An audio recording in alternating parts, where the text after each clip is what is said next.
All right, welcome back to my YouTube series I've been doing on this debate review that I've had with Anuj Agarwal from India. This is part 5 of this debate, and while I've been debating him back and forth in the comment section at the channel of Dr. Jonathan McClattchie, who did a debate review with Timothy McGrew for a debate that he did with Matt Dillahunty, and we started doing this debate back and forth.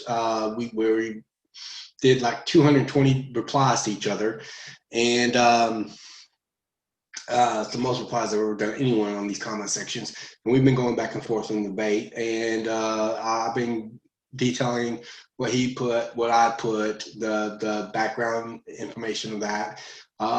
Sometimes I read them verbatim, sometimes I paraphrase it, sometimes I summarize it. We repeated the same arguments like hundreds of times, so sometimes I just kind of skipped over it and skimmed over it. But in any given case, we're now on this was supposed to be the final rebuttals, but we end up deciding to do one more round. So he does this this was supposed to be his last rebuttals, but then we decided to do another round. So I responded to him and he responded to me, and then I did a closing.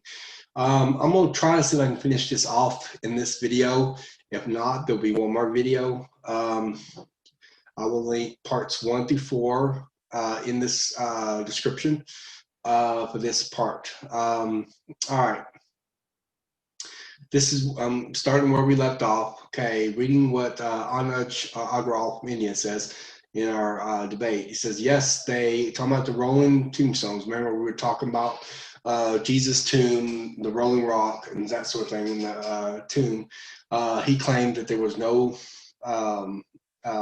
evidence of any tombs prior to AD 70, which is argument from science to begin with. But it wasn't even accurate because there was actually 4 tombs that we've actually found that predate AD 70. One of which I said in a previous post to him about this, I said was the Harold, the Agrippa or Harold the Great, or something like where his name was Harold. He was his tomb is dated to 4 BC, roughly around the same time Jesus was born. And we got one from Caiaphas, the high priest. One of those 4 is Caiaphas, the high priest, from where the ossuary that he was found, Caiaphas was found, that's referenced in Mark chapter 14. And we actually have that tomb, and that was a rolling tomb with rolling rock. And because he was trying to argue, the reason he was trying to argue in the first place, he was trying to give some kind of evidence for Mark being after AD 70, but that didn't work out very well. So now he's trying to connect it to its historicity. So we'll get into that. It says, yes, rolling tombstones existed. However, till 70 AD, they were extremely rare. So he's pouncing on the rarity thing. I knew he would. When I said it would be more accurate to say that they were rare than it is to say that they were non-existent, I knew he was going to pounce on that. I mean, I actually predicted that he was going to do that. So this didn't really come to me as a surprise. He says 4 out of 900 found, and out of them 3 were royalty. Why would Romans bury a criminal in such a tomb? This is a clear example of inaccuracies, further weakening the hypothesis the gospel were writing histories. Okay, first of all, we weren't even on the, when we talked about the rolling tomb, we went on the subject of the historicity of the Gospels. We were talking about whether Mark's Gospel dated after AD 70. Secondly, this is an argument from silence. I mentioned that when I respond back to him, I tell him this is an argument from silence. The fact that we only found 4 doesn't mean that there wasn't in existence, but the fact that there's 4 even, that would indicate that the historical reliability of the gospel is correct, even if they're rare. And by the way, if 3 out of 4 was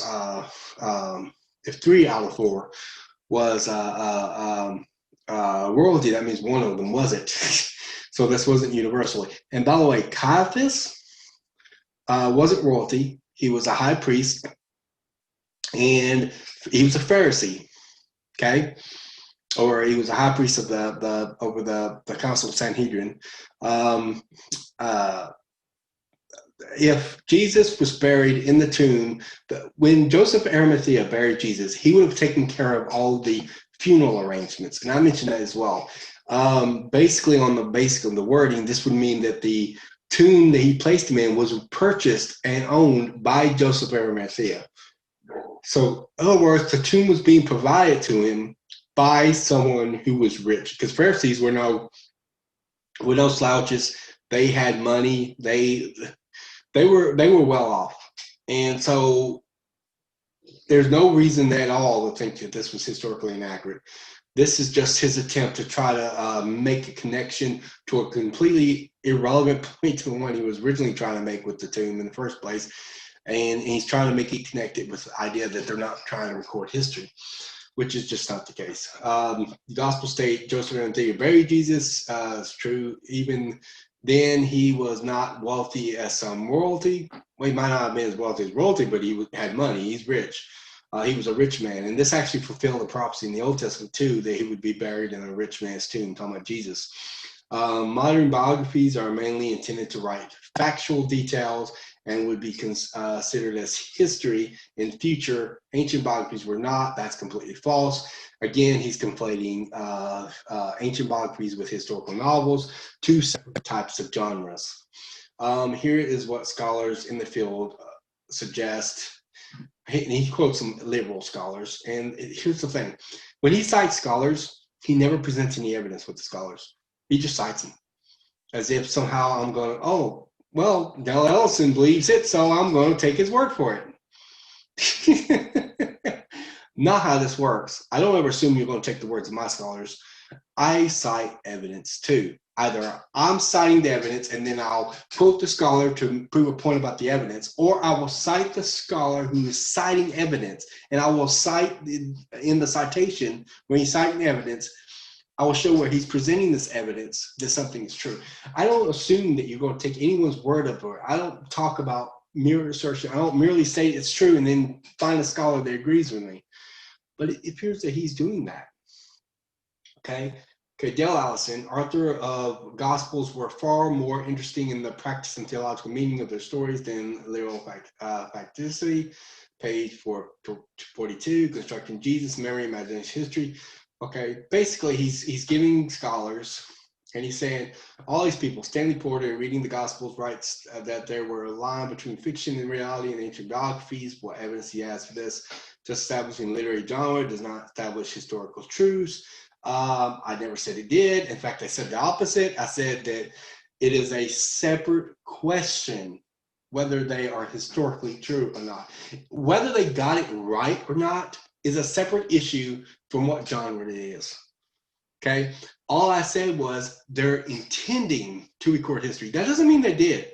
That doesn't mean they accomplished it. That doesn't mean that they were right. That doesn't mean that they were extremely accurate. That doesn't mean that they had accurate sources. None of that is what that means. What that means is that they were trying, their goal was to record information that was factually true. That's what that means. It does not mean that they accomplished that. Whether they are historically accurate or reliable are separate issues, okay? And I never said anything different than that. But he seems to be arguing that way. Maybe he misunderstood what I was saying. What written it would be the case in modern biographies, not ancient ones. Apollonius of Tyana is another good example. Do you accept miracle claims of Apollonius of Tyana? Didn't I already dealt with Apollonius of Tyana several posts ago? Yes, I did. I referenced him, gave evidence why Apollonius of Tyana could trust it. He was written outside of living memory. And I said that his gospels or his miracles are likely copied and pasted from like a little littering borrowing from the gospels themselves, because they're too much like Jesus's miracles. Like he's taking Jesus' miracles that were applied to Jesus and was applying them to Apollonius of Tyana. All right, let's continue.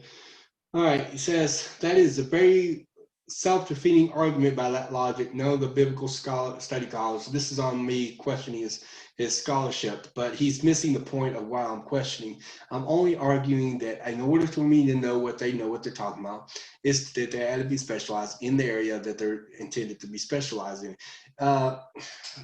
One of the categories of pillar authority fallacy is when you cite authority in an area that they're not specialized in. Kind of like when you sit there and cite if I am talking about a historical information, but then I cite Dr. Jonathan McClattchie, who has a PhD in biology or evolutionary biology, or whatever he has a PhD in, that would not qualify as an expert in the subject of historiography. This is why, in fact, I'm very consistent. I'll quote historians, like Mike Lacona or Craig Evans or Craig Keener or something of that nature, because they have degrees in the field of historiography. They're trained in historical methodology. They're engaged in the subject matter. They got degrees where they can teach in that subject matter. They have PhDs because PhDs are very focused degrees. They're focused in those areas. When I'm talking about textual criticism, I'll quote scholars in the field of textual criticism. I'll quote people like Bruce Mesker, Kurt Allen. I will quote people like Dan Wallace, James White, people that have specializations in those particular fields. The reason I do this, again, I'm not appealing to authority. I am deferring to authority. I want to know with confidence that these people know what they're talking about. Nobody can be an expert at everything, of course not. This is the reason why I want to make sure that the people that I'm citing knows that I'm getting my information from, knows what they're talking about. And I do point this out to him, and I think he does finally get it eventually, because I don't think he fully understands what I'm arguing here. He also seems to think that I'm not arguing for Bart Ehrman being a historian, but he misunderstands what I'm arguing there. Like I said, I think he gets it later. Where does Bart Ehrman concede that he's talking about the reference of the evidence of the gospel being better for their miracle claims than other works of antiquity? And I will tell him where that is in my next rebuttal. I would like to see the source for that statement. Also know something else. He is quoting, he's asking questions that I can't answer, because this is supposed to be the last rebuttal, right?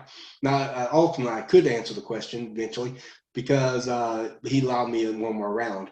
But he's asking a bunch of questions, and I told him after I got through the real final rebuttal, the next round that he allowed me to have, I told him, I said, make sure you don't ask any questions, because I can't answer them, because, in my closing argument, I can't present anything new, and I can't do another rebuttal.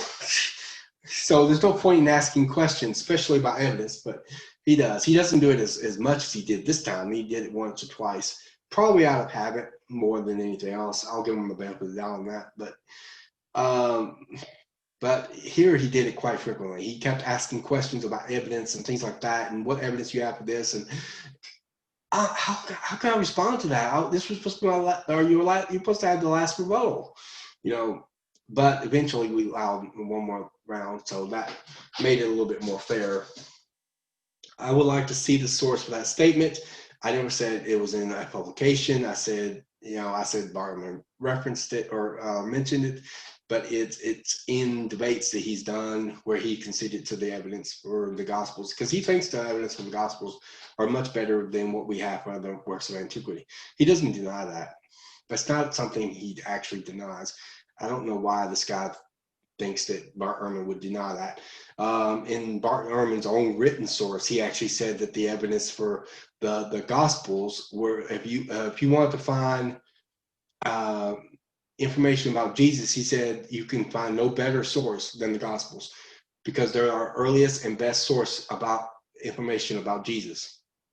And he says that in one of his works. I think it's his work on historical of the historical Jesus. Okay, so again, applying double standards in case Apollonius of Tyana. No, I'm not. I gave evidence of why Apollonius of Tyana is a historical novel, not an ancient biography. He quotes Google Books, which I don't know why he. I get Apollonius Tiana books. Maybe it's something about Apollonius Tiana. I don't know. Life of Apollonius is a biography. No, it isn't.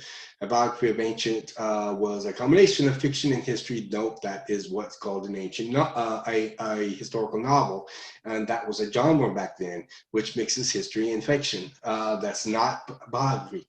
Because once again, the primary purpose of ancient biography was not to record history. Again, he's conflating historical novel and ancient biography, not the same thing.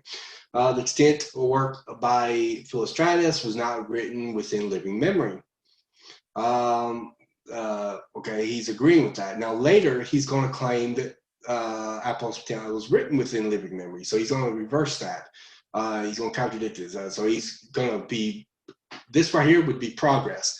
But then he reverses that and says, no, it's written within living memory, and I'll deal with that when we come to it. That was on his final rebuttals, but that was completely false. This right here is true, and I wish he had stayed with that, but he makes an error and reverses it. And he shouldn't have reversed it. He says, however, the works he cited were, he says Maximus of Tyre, which I have no idea who that is. I've never heard that name or that term being used or that reference to his disciple. It's always referenced as Damas. So I don't know who Maximus of Tyre is even who that is. I have no idea. Maybe he got the wrong information somehow. He says lived about the same time as Gospel of John. Damas probably lived roughly around the same time as Gospel of John. I agree. As far as Damas did, I don't know who this Maximus of Tyre, that's the person he's talking about. It's like someone using Gospels to make biography of Jesus. I wouldn't make that comparison at all. But let me deal with that. The source that's used by Philostratus, I think I dealt with this earlier, it's very questionable. We don't have it today. We don't, there's all kinds of questions about it. The Empress, can't remember her name, but she gave that work to Apollonius of Tiana. Most of the time in Philostratus's Life of Apollonius of Tiana, Damas is not even present with Apollonius, so it's questionable. There's a lot of big question mark all over it. Some people think that the Empress might have doctored the source. Some people think Apollonius of Tiana made it up entirely. I think Craig Keener thinks that the source, in his book Christobiography, says he thinks the source might be more likely a pseudepigrapha, and I would agree with him. Maybe the source did exist, Philostratus did have the source in front of him, but it was likely not written by Damas. And keep in mind, this is the source that's written over 100 years later, or Apollonius of Tiana is writing over 100 years later, and he's using a source that is most likely not written by Damas. Which, by the way, even if he did use that source, most of the time Damas is not even present with Apollonius, which makes the information in the source Damas even more questionable. All right. Now he's about to make another mistake. Okay, he says, and Keener, talking about Craig Keener, was actually calls it a biography, not just not a genuine one. No, that's not true at all. As if there was criteria to distinguish genuine biographies. That's actually not accurate at all. It takes what Craig Keener actually said out of context, for one thing. He said that it was less genuine from Philostratus' other work on the life of the Sophists, something like that, and it's less genuine than that, is what he was saying.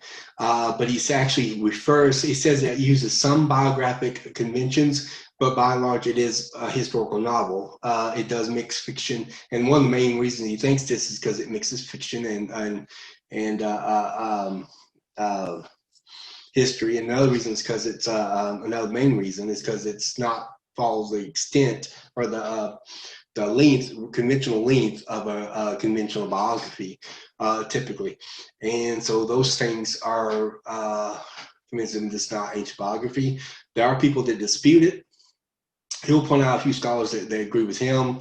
I can do the same thing with me, but most scholars are in agreement that it's not ancient biography. It is historical novels. What it is. Historical novels can sometimes use biographic dimensions, and there are a few, such as Aesop's Fable and others, that might use some sources of information. Particularly, Apple and Septiana uses sources, and some historical biographies will do that. Most of them don't, but a few of them will be the exception to the rule, where they use that.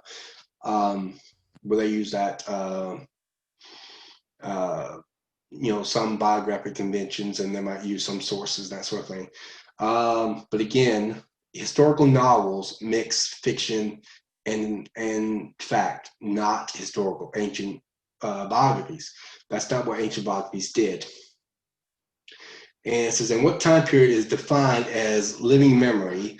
Somehow a century is beyond living memory, yet 60 to 80 years still counts as living memory. I assume he means when he says 60 to 80 years, he's talking about the Gospels, but the Gospels ain't dated to 60 to 70, 80 years. They're dated from 30 to 70 years, or 30 to 60 years, actually, 30 to 60 years. And that's even if we're considering John's Gospel and we're assuming the liberal dates. So we're assuming the far range of the Gospels that almost all scholars would agree with, at least, and they'll agree within that range, 30 to 60 years. But he says 60 to 80 years, trying to push it out, I guess, as far as he can. But living memory isn't just an age range, it's also beyond the living memory of the people that was alive, that saw the events, that knew the people or knew the person in question or something of that nature. 30 to 60 years is within the living memory of Jesus because the eyewitnesses were still alive. John doesn't die out until toward the end of the first century. He left disciples on into the second century, including Polycarp, Papias, and others. Clement of Rome was a disciple of Peter. He was writing in the late first century, and he continued on, I guess, until the second century. So you got also Ignatius, who was a disciple of Peter and maybe John.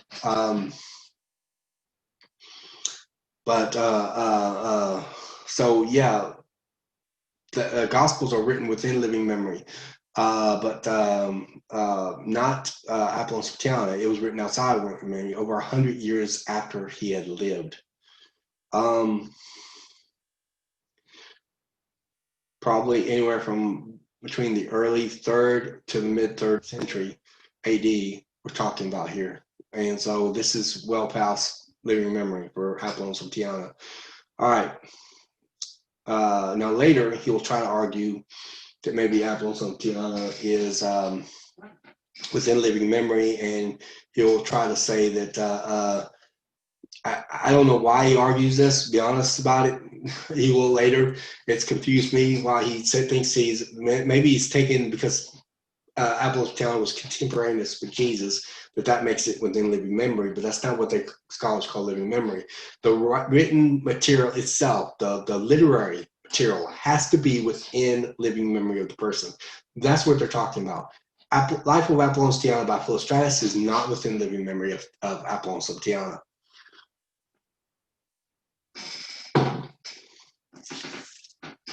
All right, let's continue. Okay, he says there is no strong evidence for miracle claims. If eyewitness testimony is not strong evidence to conclude alien abductions, again, he's doing slippery slope fallacy. Well, right here, maybe not as much. He's just questioning the evidence, whether or not if eyewitness testimony is enough to conclude it.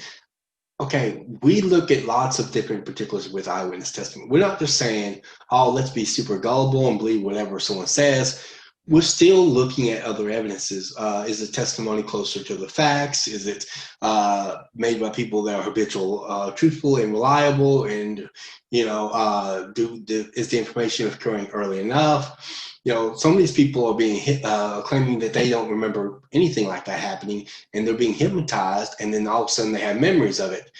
But the reason why hypnotism is not something that's even admissible in a court of law is because you can actually insert memories and thoughts into a person during the process of hypnotism.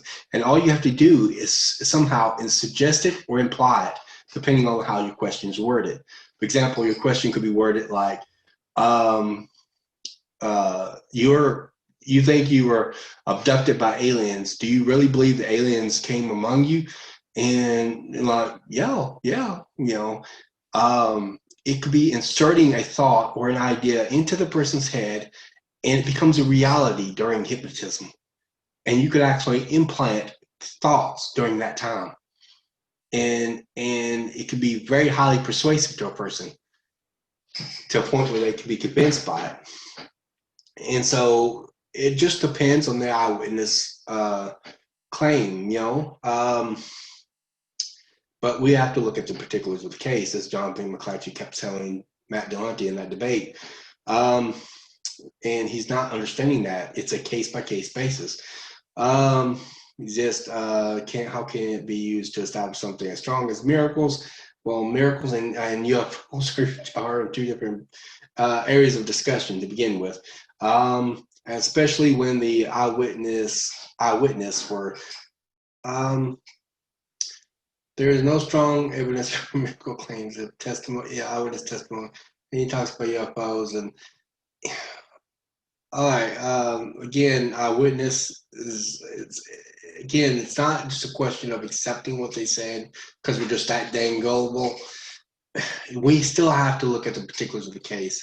Like for example, like in the case of UFO abductions, where people said that they couldn't remember anything that happened, and then suddenly they went under hypnosis, and all of a sudden they were probed by a little green man or something of that nature. I mean, we still have to look at the particulars of the case. And how can we establish something as strong as miracles? Again, different category. None of that stuff is in the same category when we investigate miracles, especially when eyewitnesses were scientifically illiterate masses. This is an evolutionist misconception. They always assume that just because they are pre-scientific, that means they are unscientific.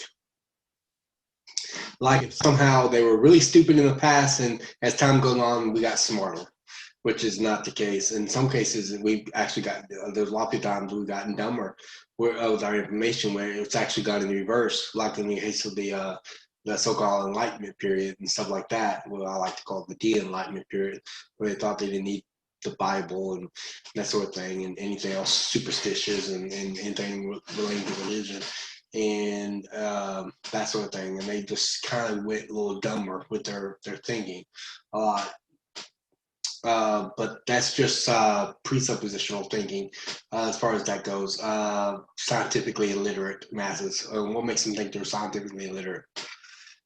Because they don't exist. They pre-existed modern science.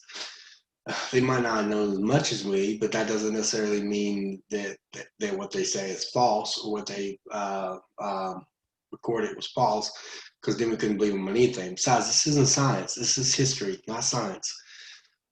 He keeps on bringing up science like that they're the same discipline as history, and it's not. Who believe in all kinds of nonsense? Like nobody today believes in all kinds of nonsense, huh? You believe people. I mean, he's an evolutionist, and so he believes people came from monkeys, and the whole universe came from a dot, and he wants to call them believing in nonsense. This is why you have eyewitness testimony on moon splitting being split in two, but yet there's no eyewitness testimony on moon splitting. Who witnessed the moon splitting? Who? What were their names? Give me some people to research. Give me the names of the people that actually witnessed the moon splitting. He can't do it. In fact, I've challenged him on this, and he never could do it. 3, okay, then give me evidence that hey, Gospels are historical biographies. How many times? We counted 3 times, didn't we? 3 times I gave them evidence that the Gospels are considered ancient biographies. Or genuine biographies, as Keener calls it. He didn't call it genuine biographies. He misunderstood what he actually means. He called them ancient biographies, Greco-Roman biographies. That's their name. Content in bios is supposed to be history, not ethics. Wait a minute. You think the burden of proof is on me? I'm not the one making the assertion. You are. And besides, I never said that they never talked about ethics. I never said they never focused on moral character. In fact, I've said it a number of times. The issue, however, is not whether they focus on moral character. You're claiming that they focused on it to the point where they were not concerned with whether the information was true or not, or seemed to even care that the information was true or not, and just wrote fictional information and blended fictional elements with factual data, which is actually historical novels do, not ancient biographies. So where's your evidence? I've given you evidence that they don't do that because we can contrast this with other ancient biographies.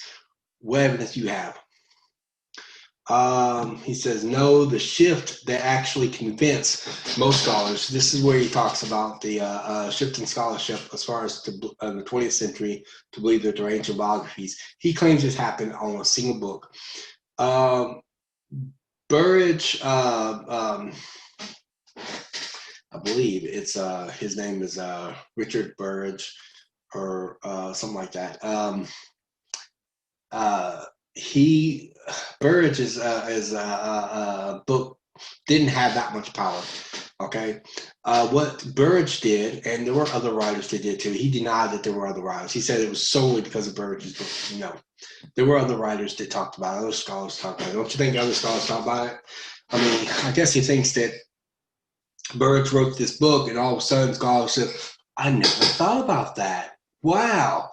And Burridge is a respected scholar, so I'm going to go with it if Burridge says it, because I have a big old dunce hat on that says I don't look at evidence at all. Really? All these scholars don't think that the Gospels are Greco-Roman biographies, but Burridge writes a book and then everybody agrees. That's what he thinks. That's not what happened. That's not what happened at all. But that is what he thinks happened. But that's not what happened at all. All right.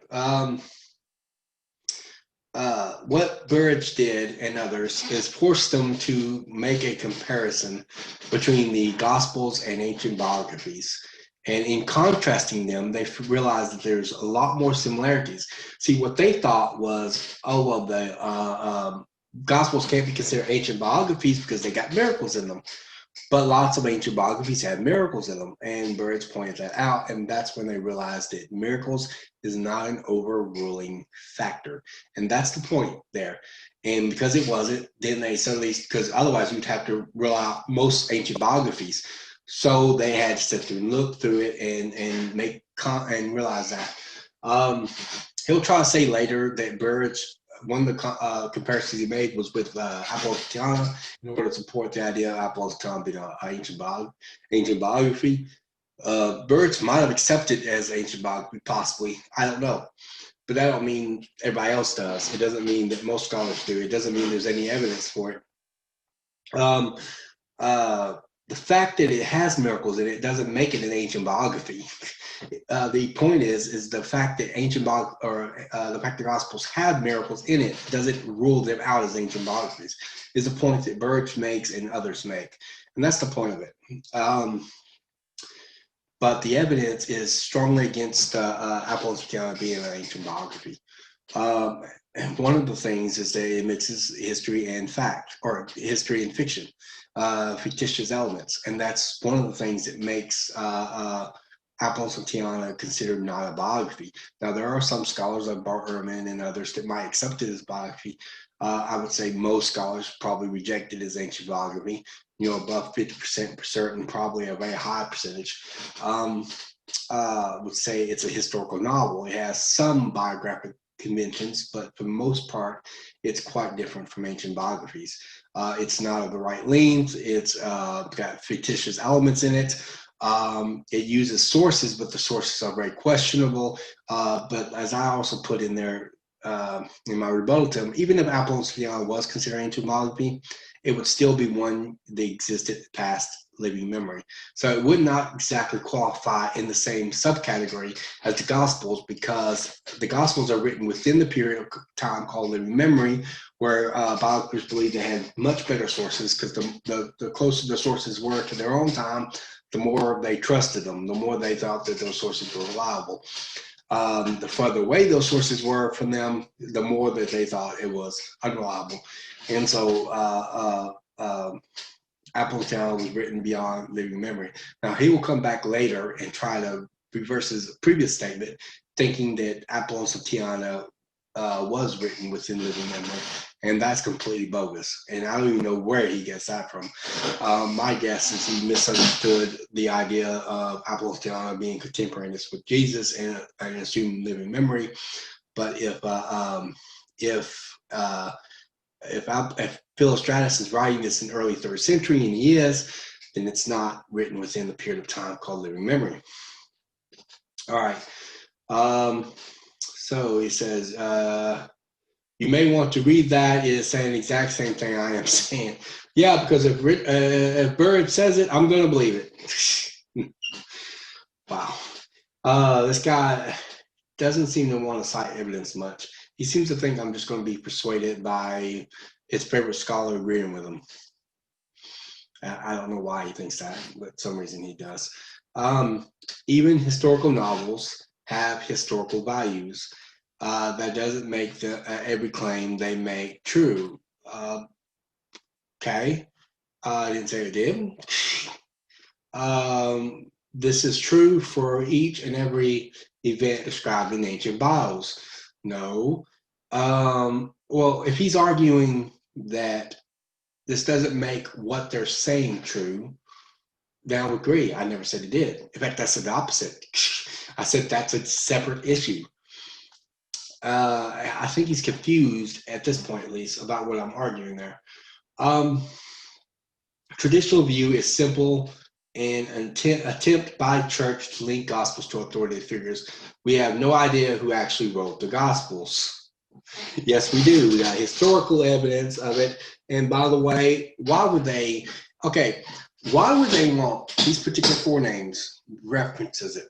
The only explanation you can give, the only motive that anyone can think of, including Bar Ehrman, is that he wants to state that they're trying to connect them with apostles, except 2 out of the 4 were not disciples.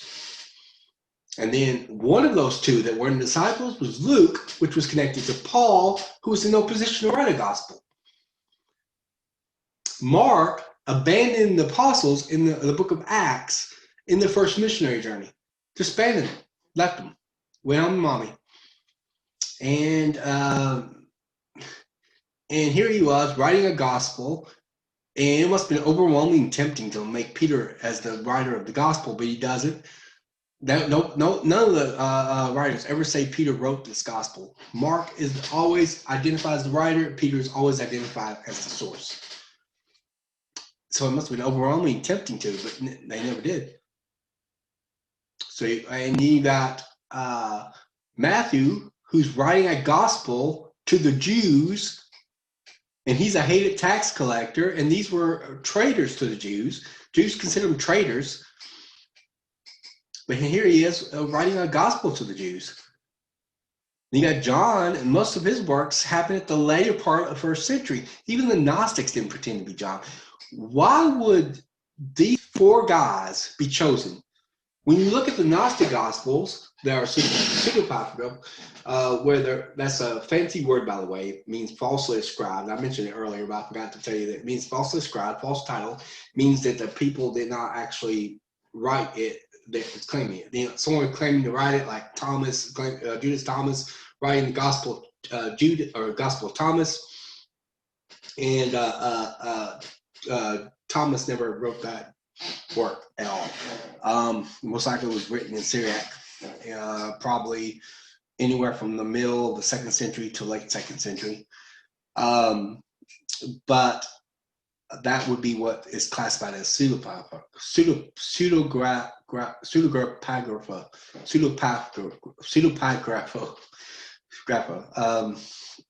It's a long Greek word, very fancy. Well, at any rate,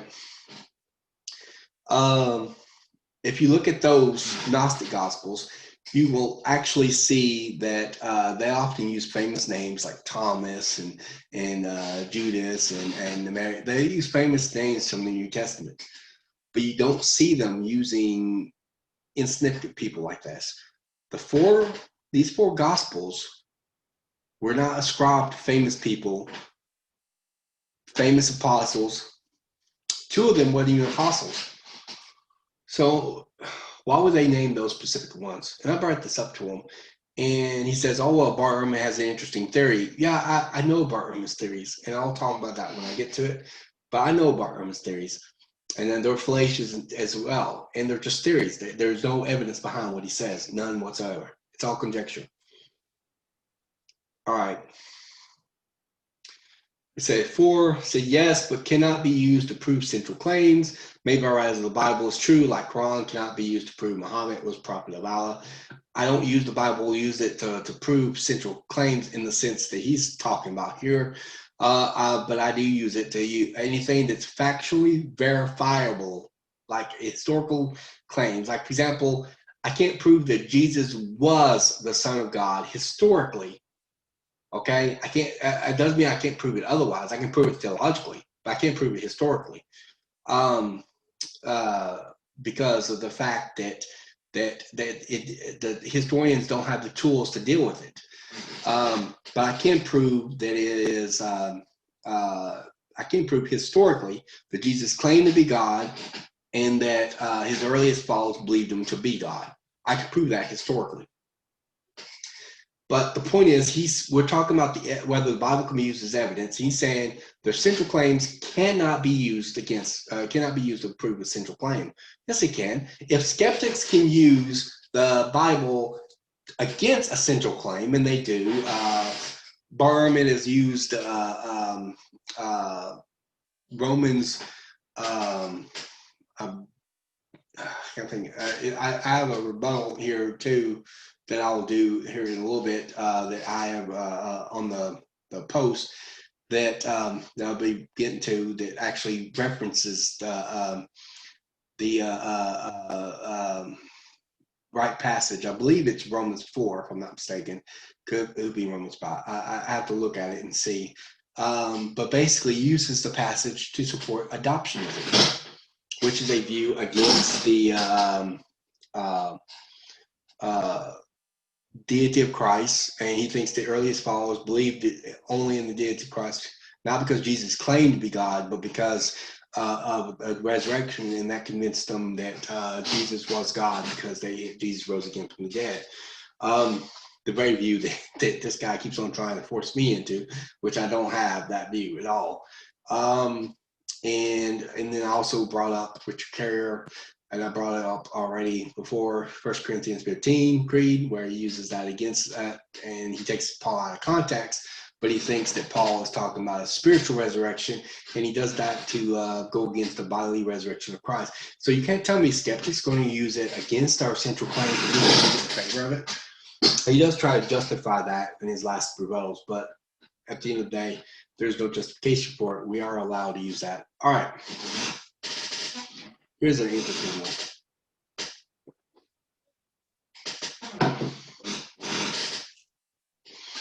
All right. He said, oh boy, you know what? Go to logicallyfallacious.com. I don't know why. I guess because he didn't put it, no spaces between them.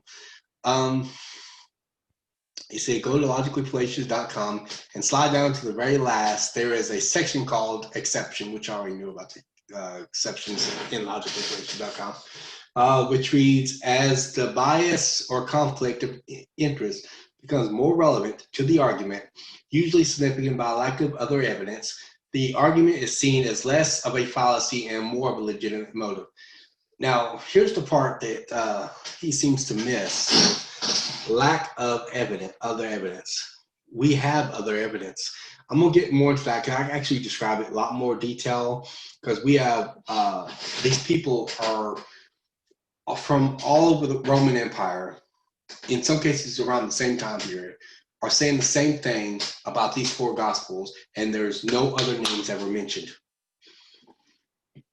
And plus, these four gospels are unlikely contenders. They're unlikely people that you would name. Simply to say that they are just really wanting these particular individuals, then why didn't they name different people than the ones they did? Because the ones they did aren't don't sound like, if you're gonna make up names to support apostolic authority, you would never name those people. So why did they name them? So we do have evidence of it, and that makes it less likely to be the motive behind that. So actually, that works in complete reverse of what he's arguing here. This is exactly what I said earlier about bios being a relevant factor in someone's claims, and then that claim is not evidence if it's ad hominem to point out, but it is a circumstantial ad hominem. I provided 3 sources minimum about intent of writers. You provided some scholars that did not present any evidence. You may have missed it. I will provide it again. Of course, it remains true that gospels were never simply biographies. They were propaganda. They were cream preaching. Again, he quotes these scholars right here that supports his ideas. None of them presents any evidence. They just made a statement about what they think. And then he presents that as evidence, which is appeal to authority fallacy. Says other sources provide in other replies. And I put this in my closing statement too. Understand, I actually put this in my closing statement because I said that he often cited sources without presenting any evidence. I said no, but Christians and Jews accept Moses and Jesus' claims because of miracles. No, it's not. Actually, the Jews were following Moses even before he was doing miracles. And how does Jews even come into picture? That analogy is not even wrong. I never said you must agree with Christian of every Jew or every Muslim. No, the point is that I can't remember what the full argument was, but it was not.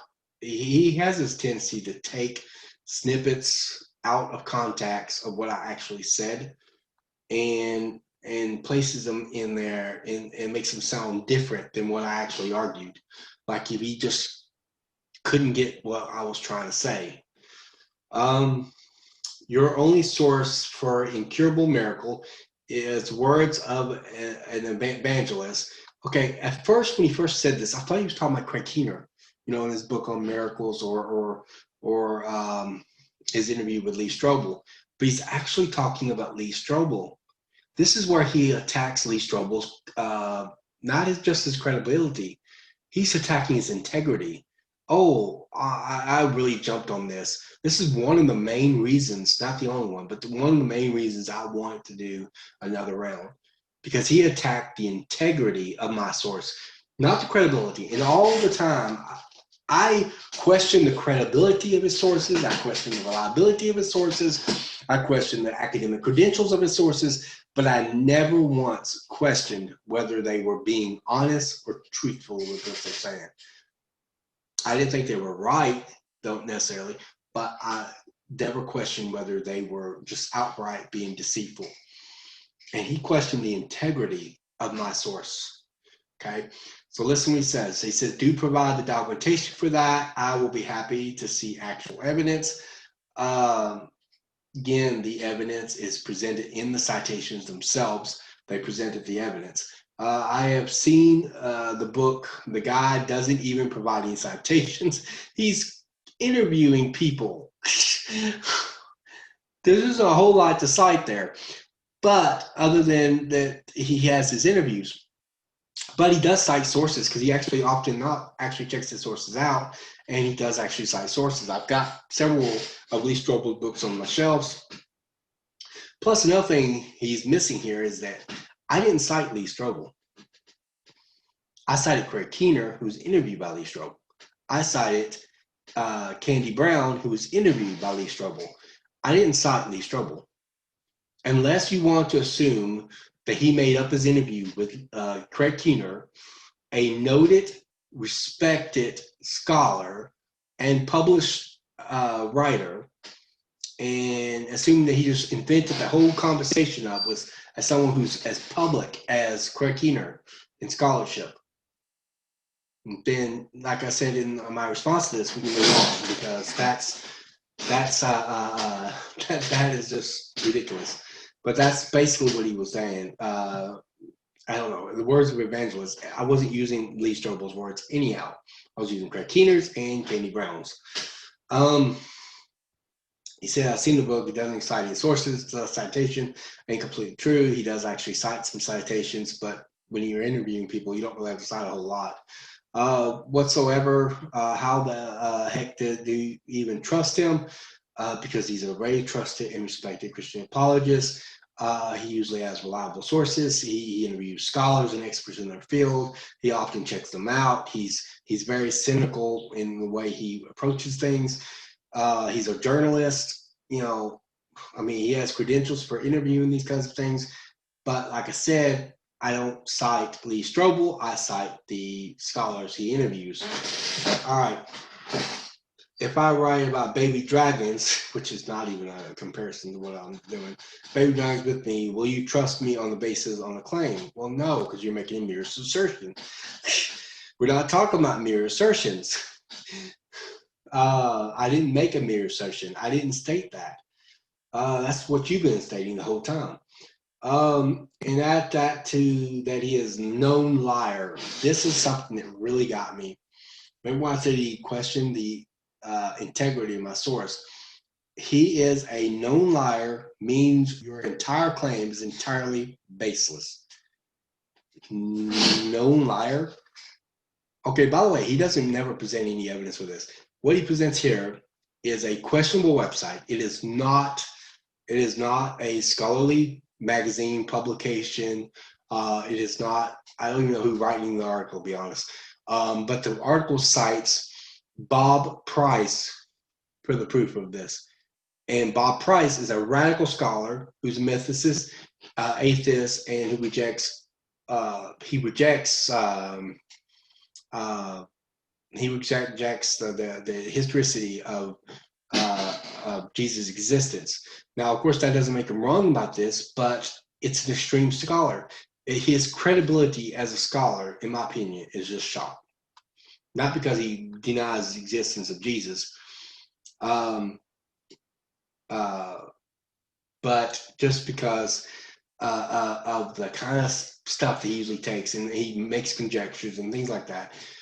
And this is not a credible source to begin with, but what matters even more, if you're going to go as far as questioning someone's integrity and say they're lying about what they're saying, and I assume I don't know why, I mean, again, you're arguing he's lying about the interview? I mean, really?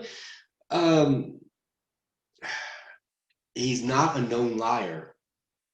In fact, if he was a known liar, wouldn't there be lots of other sources, including a lot of credible and reliable sources, and even Christian sources, that would acknowledge this information? But he's not a known liar. He's not a liar at all. And besides, again, I didn't cite Lee Strobel. I cited someone he interviewed. Unless his argument is that he thinks Lee Strobel fabricated anything. He continues with believing that Lee Strobel is a known liar, but he does try to at least deal with specifics of me citing Craig Keener and Candy Brown. Obviously, he realized that I wasn't citing Lee Strobel to begin with. He says, you need better sources. I need better sources. I put this in my rebuttal of this.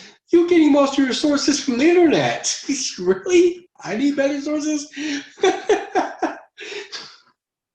Oh, that's a trip right there. There are no better studies, laugh out loud. The Lancel study was the most methodological, rigorous study ever conducted till date on the effect of third person prayer. Okay, where is he getting that information from? I don't know.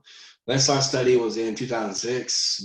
Mantra. Okay, so there were studies that have been done since then. By the way, the Case of Miracles I was quoting Kenny Brown from on the subject matter was as a recent book. So this is much more recent stuff that was recorded or referenced and so forth.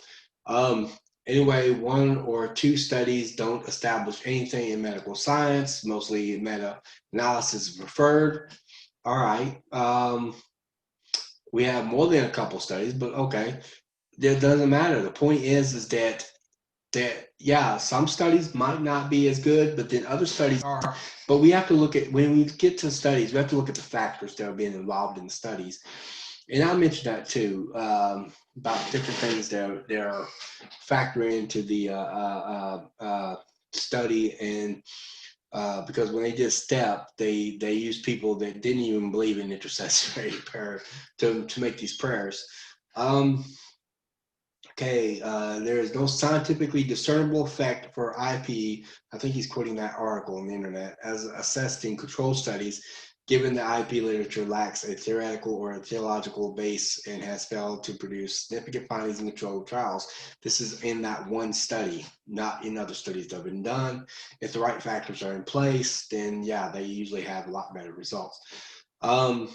You mentioned meta-analysis. How does growing limbs defeat the purpose of miracle? That's the only way to verify a miracle. If that's the case, then you can never verify a miracle, and that's the point he's trying to make.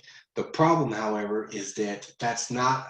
It's like me saying, I'm not going to be convinced that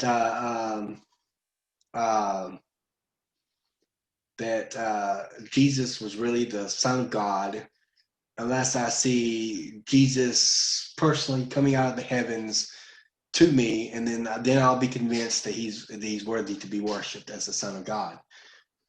But if that's the criteria, then you've already set your criteria up, so no matter what, it fails. Because you don't even see people growing their limbs back in the Gospels. You know, that usually doesn't happen when you see miracles happening. So you're basically setting up a criteria to determine what consists of miracles, and you're narrowing that criteria to one little factor that you think constitutes a miracle. If you don't see that one little factor, you think a miracle didn't happen. But that's not how miracles are judged. When did I attack the origin of belief? I'll give them this. Usually when people talk about where belief originated, and if you're a Hindu, and that makes you then that makes you a Hindu and that sort of thing. And that is considered genetic fallacy. But I think he's talking about the universality of miracles. Regarding supernatural, correct, then you have except Hindu gods. Well, that still commits a slippery slope fallacy. Okay, and I think I bring that up. I think it was slippery slope fallacy I mentioned. All right, let's continue. He said, here is Burridge's 7 intent and purpose of the authors. Note that accurately record history is not one of them. That doesn't mean it's not one of them, or even record history. He put down seven things that Burridge mentions. It has nothing to do with at all what we're talking about, intent and record history. The fact that Burridge doesn't mention it doesn't make it true. And again, the Burridge's contribution wasn't that every scholar were going to agree with everything that Burridge says. It's the point that he forced them into a point where they would take a serious look at the Gospels and realize, because other ancient biographies had miracles claims, that could overrule the Gospels as having miracle claims. And the fact of the matter is that they have far more in common with the genre of Greco-Roman biographies. That's the point. It's not that Burridge suddenly becomes infallible in the eyes of the scholars. All right. Okay, he says, like, if sun starts come on 5 to 10 people saw it and the rest of the world doesn't, absence of evidence there. He's trying to justify an argument from silence here. The fact of the matter is that when it comes to sun rising and next day, and people are pretty sure it's going to rise again from somebody else, it's mainly because it's experience teaches us that if it's rising for me, it is likely to be rising for somebody else. I'm not going to assume that just because I don't see those people, where they are and the sun's rising from them, they didn't rise. If it rises for me, I'm assuming it's rising for everybody else. That's not the same thing as an argument from science, and nobody thinks it is. So he's just barking up the wrong tree in an attempt to try to justify an argument from science. He says, same way as an event is extraordinary of hundreds of walking people who were once dead traveling. Where in the count says there were hundreds? Nowhere in the count it says there was hundreds, and I mentioned that.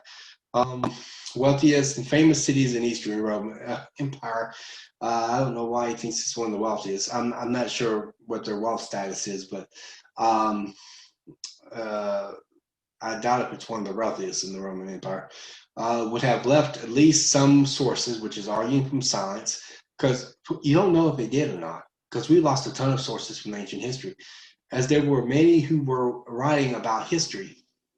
Okay, so I can name contemporary writers and list if you wish. Okay, go for it. Name one that says it didn't happen. Again, such a sharp distinction between recording facts and preaching is a modern phenomenon. So every time you make such a sharp distinction, you are confusing modern biographies and ancient ones. No, you are confusing historical biographies and ancient biographies. They're not the same thing. Or historical novels and ancient biographies. Excuse me, historical novels and ancient biographies, and they're not the same thing. And you're taking a modern view of reliability and you're inserting back in the Gospels, just like Bart Ehrman does. So no, I'm not doing that at all. The primary intention was to preach. Again, what evidences you have provided in this entire debate over that? You've said that from a lot longer time than most stuff you've been saying, and you have not provided one shred of evidence. Between recorded facts and preaching is a modern phenomenon. Primary intention was to preach, provide historical information of Jesus. However, since the primary objective was to preach, we cannot be sure how historically accurate the information was. Again, you have not provided any evidence for the first premises, so why in the world do you think the second premise is true? All right. Say, if your point, okay, this is on radiocarbon dating, if your point about radiocarbon dating is that it's extremely unreliable when we go past 50,000 years or so, then we would agree without problem here. Now, of course, I don't think it's reliable after 2,000 years. I think it starts losing its reliability a lot more. And I'm not saying it's reliable even closer to the modern time. There could be other issues involved, but I would trust it more the closer it was to our modern time, because the weakening of the Earth's magnetic field means the C14 would have been in different, would have been created in our atmosphere in nitrogen 14 at a different rate, because there will be less C14 entering our atmosphere, and as a result, the further you go in the past, the less you can rely on carbon 14, because it can throw the C14 C12 ratio or C12 C14 ratio off. Said, there is no such thing as a degree in paleography. This isn't true. I actually looked this one up. There are degrees in paleography. There ain't many, but there are some. It's just not that specialized field. Yes, it is. And by the way, he said Kurt Alling, for example, did doctrine and textual criticism. Yes, but textual criticism and paleography both deal with manuscripts and the dating of manuscripts. So these two fields often overlap with each other, because of the fact that they deal with a lot of the same things, a lot of similarities. They deal with dating and manuscripts. So yeah, they're much closer than someone with a religious degree. All right. His authority on the subject can be established by public. I know what his authority on the subject matter is. If he wasn't an authority, how would he publish here? He is talking about Quran, I think so. If he wasn't an authority, I never said he wasn't an authority on the matter. Anyway, I don't take such late dates myself. I view is 150 AD as I specified here. Yeah, but that's not the according to the evidence, and it's going against. It's an extreme date for P52.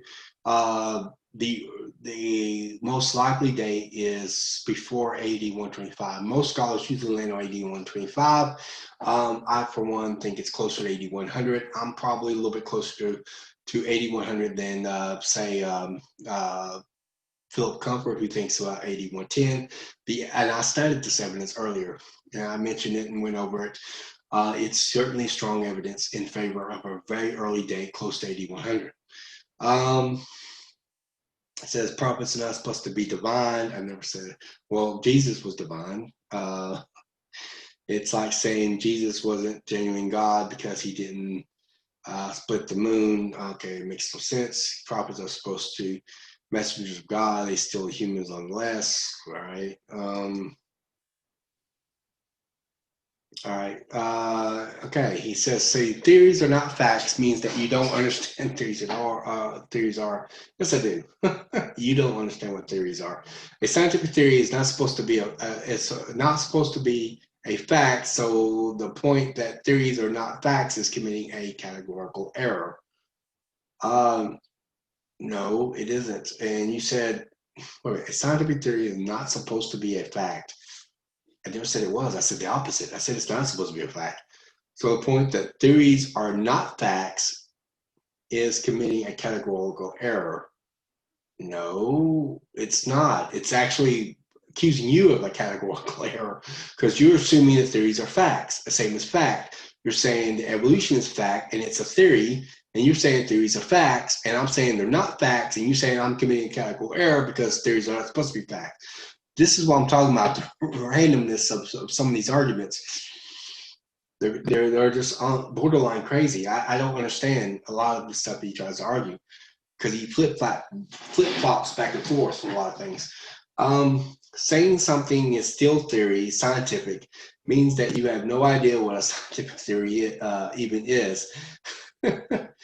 A scientific theory is a well-established explanation of some aspect of the natural world, no, based on a body of facts that have been repeatedly confirmed through observation and experiment. That is what a law is. A scientific theory is a formulated, it's basically the hypothesis in a more formulated fashion, but it has some data behind it, some facts behind it, some a degree of experimentations that have been done all over it. But it's not established as absolute. If it was absolute, it would be a law. So it's not a fact.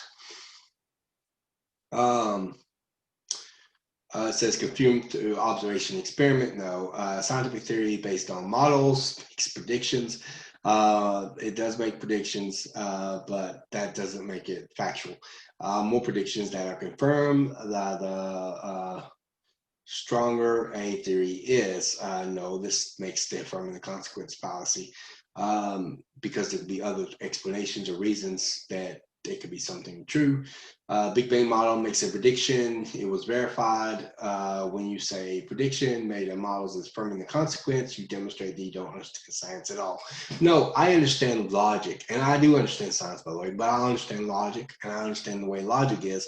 Affirming the consequence basically says that if you say something, to say, okay, the Big Bang model predicts the CMB, the cosmic microwave background. And if you say that that's going to, if Big Bang predicts that it's going to happen, and then it does happen, and then the Big Bangers say, oh, that means the Big Bang theory is true. That means we got evidence the Big Bang theory is true. No, because there could be other things that could cause the CMB. For example, microwaves could be caused by stars. Some people think they could be caused by stars.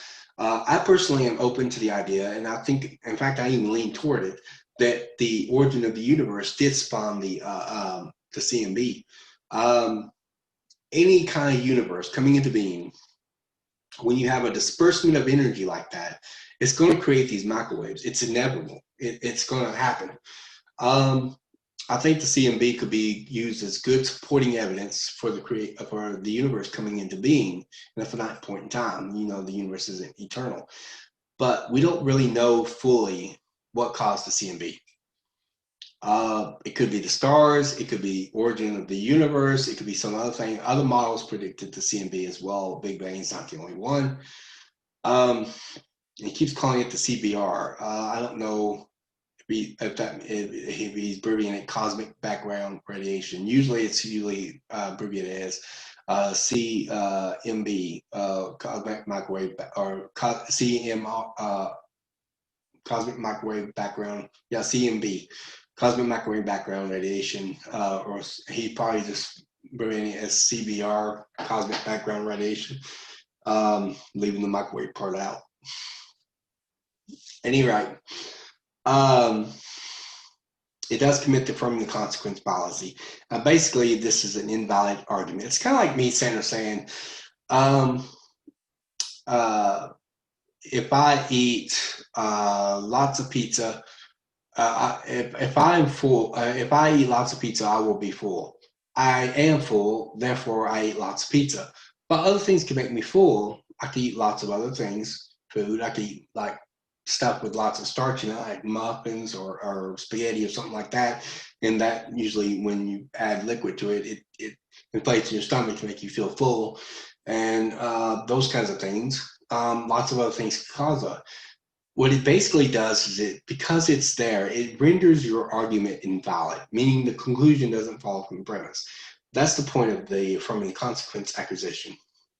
I understand science fully. What he's trying to say is that I don't understand science because science usually makes predictions, and theories will make predictions, and usually that's usually considered a qualifier for a theory. But unfortunately, it does render the theory invalid. And by the way, there's a scientist by the name of Dr. Jonathan Sarfarki. He wrote a book called Refuting Compromise, in which he actually talks about affirming the consequence. I suppose you think that he doesn't understand science either, and I'm assuming he probably thinks he doesn't because he doesn't agree with him. I never said CMR approved the Big Bang Theory. He has certain theories about that he doesn't think theories can actually be proven evidentially. It's weird. I've never heard anyone say that. I guess it has something to do with him not believing in epistemology, not believing things can be proven absolute and that sort of thing. As far as works, the level of confidence, increased level of evidence, increase in the level of confidence that the theory is true. Yeah, but a prediction being true is not an increase the level of evidence. Like the germ theory of disease, not a false analogy policy.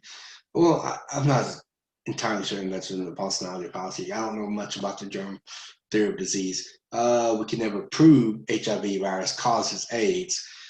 Tell that to an AIDS victim. It doesn't mean it is not strongly supported by evidence that HIV causes AIDS.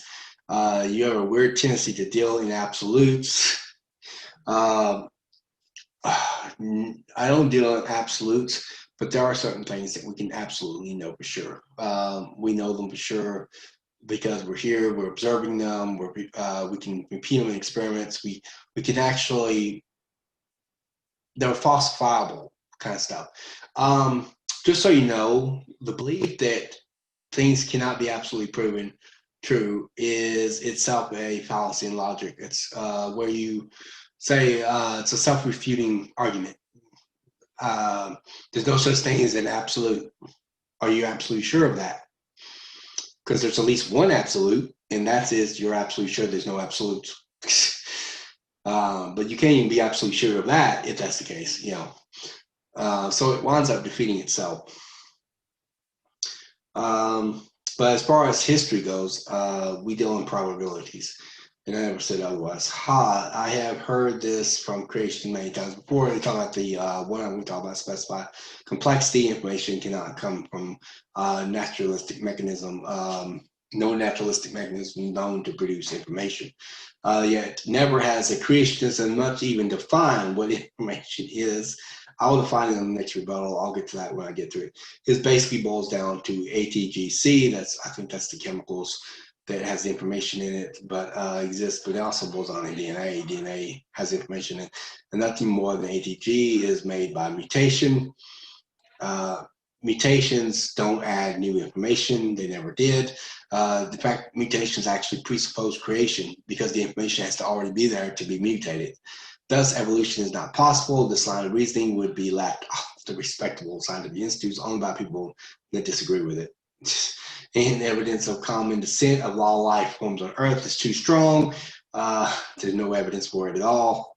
Even like Sabihi has conceded to common descent. Yeah, but he still, that doesn't really make it true. That's the point. What evidence you have is true. Of course, our debate wasn't on that, and he wasn't trying to focus on that. I'll give him a benefit of that. But a lot of times when people say there's overwhelming evidence for evolution, a lot of times it's not the case either. Said only someplace can designer somewhere, even in that fails miserably. No, it doesn't. Your worldview actually makes whole science wrong. But nope, that's a straw man argument. I actually believe in science. My worldview does not make science wrong. I make your theories about origin science wrong, but evolution is not empirical science to begin with. All right, I'm almost to my rebels. Let's try to finish this real quick, and then we'll do the next in the next part.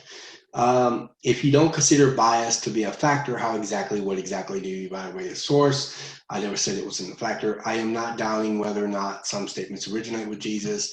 Rather, how do you know the statements originate with Jesus, true or false, reflect reality? And how does that avoid affirming the consequence, which has nothing to do with what I'm talking about here?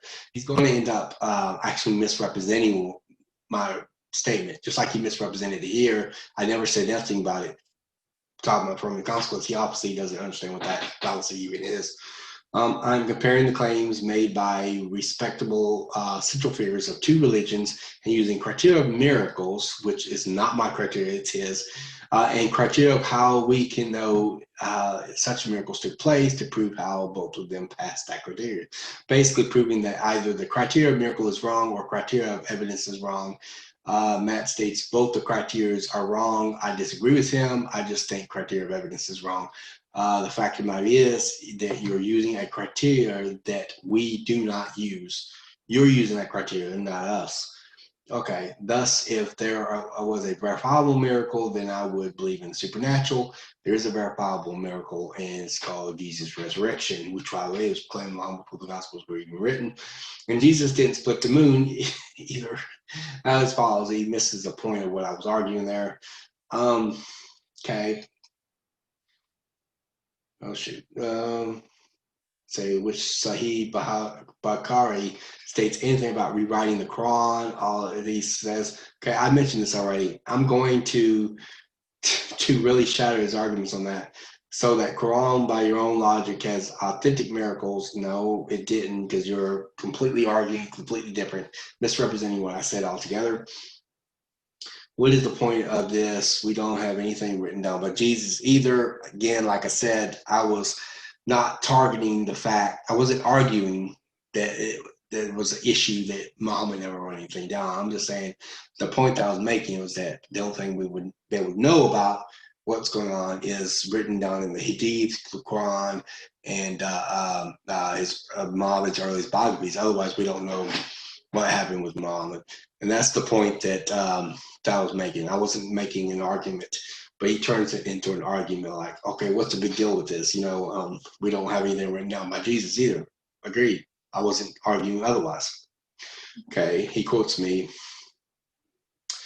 Own hadiths claim that various scribes of Muhammad wrote down and memorized whatever Muhammad was saying. So either they were in living memory or literally written down at the time of the events. No, they weren't written down at the time of the events. They were written after Muhammad had already died. This means that eyewitness testimony, it wasn't eyewitness testimony.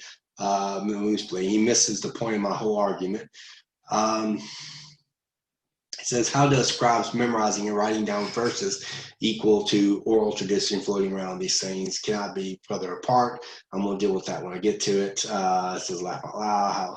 How the heck do you come to the conclusion that Quran contains made-up stories? In fact, I think both of them contains made-up stories, but Quran has better shot at being more historically reliable because it was written by actual eyewitnesses. No, it wasn't within 30 or 40 years of the event at max.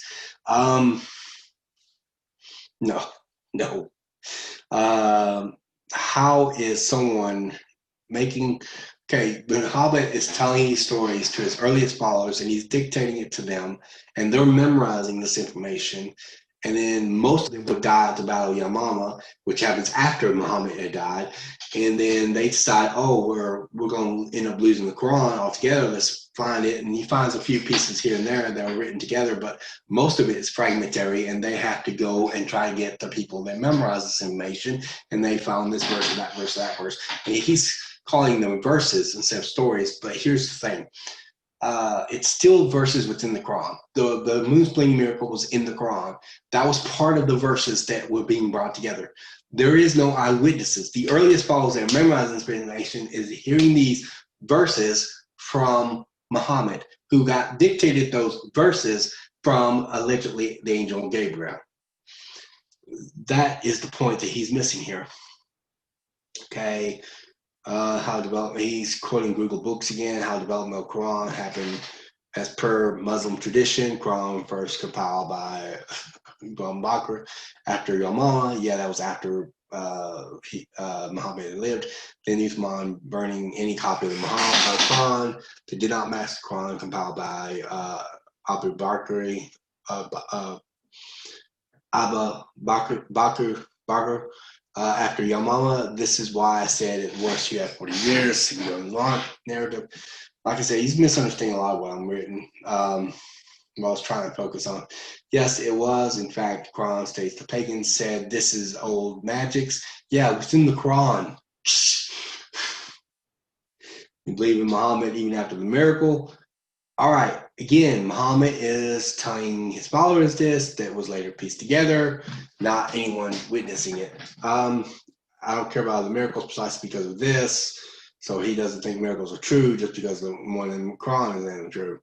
And somehow, according to you, memorizing information by Christians is better than memorizing information by Muslims. I wasn't even focused on that. And I'll tell them that next time too. Character explain why. Well, nothing to explain. I wasn't really hounding on the fact that they were memorizing this information. It was more on the fact that it was not eyewitness testimony, because Muhammad's dictating it to his earliest followers, and it got pieced together later. That's not, he misses the whole point of what I was talking about here. Let's move ahead. Okay, good week. Okay, I think we're doing correspondence there. All right. Yeah, this is talking about how we're going to do our conclusions. Okay, he says leaving peripheral. I said no, I'm not going to do that. All right. We did some correspondence here to each other. So this is where I asked if we can go one more round. He said, sure, let's go one more round. I said, good. We made an agreement to go another round. Now this is the start of my actual final rebuttals, and he'll do one more final rebuttal, and then I'll do my closing argument. But I'm going to detail that on part 6 of this video, and then I should be ending it at that point. Thank you for joining me in this video, and I will see you in the next video. Don't forget to like and subscribe. And I'm hoping you're enjoying this debate review. I think it was very beneficial for us in this debate. I think I made a lot of leeway with him. It wasn't totally progressorless. You know, we did move ahead and forward and that sort of thing. And it was a learning experience for me too, because I got to go much more deeper. I'm not used to dealing with people with Muslim backgrounds and stuff. And so I went much deeper in my information. And this helped my apologetic routine too. You know, if I ever do encounter a Muslim, I know exactly how to argue. I know their history and things like that. And this is very helpful to me as well. So it wasn't totally bogus for both of us in this debate, fruitless for us in this debate. Um, but anyway, I will join you next time on part 6, and I should be finishing the debate review at that point. Thank you, and don't forget to like and subscribe. Then when we show this, this is in the Gospels either,